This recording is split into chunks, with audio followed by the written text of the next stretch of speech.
İnsan alveri üzrə milli koordinatorun məlumatını qiymətləndirir və səs verəcəm. Seyfullah müəllimə də müfəssəl məlumat üçün təşəkkür edirəm.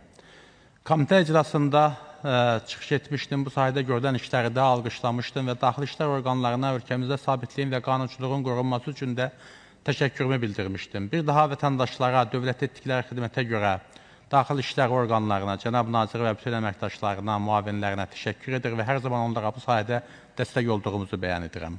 İki məsələni vurğulamaq istəyirəm, hörmətli xanım sədr. Birincisi, bəzən insan alveri qurbanları hüquq mühafizə orqanlarına müraciət etməkdən çəkinirlər.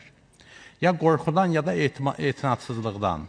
Bu da cinayətkarların məsuliyyətdən yayılmasına şərait yaradır. Bu sahədə məlumatın hüquq mühafizə orqanlarına çatdırılması üçün hansı inovativ üsullar üzərində işləyə və tətbiq edə bilərik məsələsi üzərində işlənməsini istərdim. Bu sahədə müəyyən bir inovativ həllər üzərində işləməyə dəyər.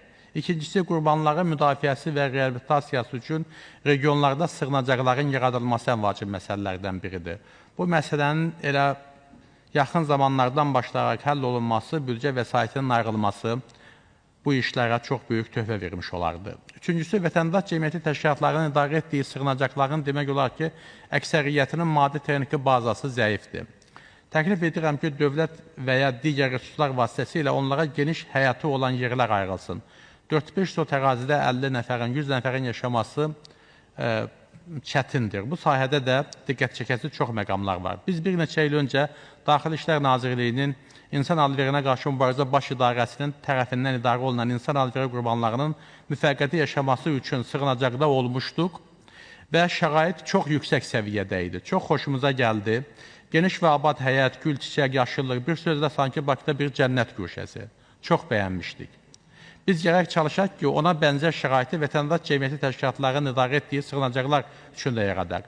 Təbii ki, bunun üçün böyük vəsait tələb olunur və həmin idarə tərəfindən o təşkilatlara qrantlar ayrılır və bunu yüksək qiymətləndirirəm. Amma ümid edirəm ki, bu sahədə də müəyyən bir dövlət vəsaiti hesabına bu işlərin görülməsinə ehtiyac var. Təşəkkür edirəm, xanım sədr.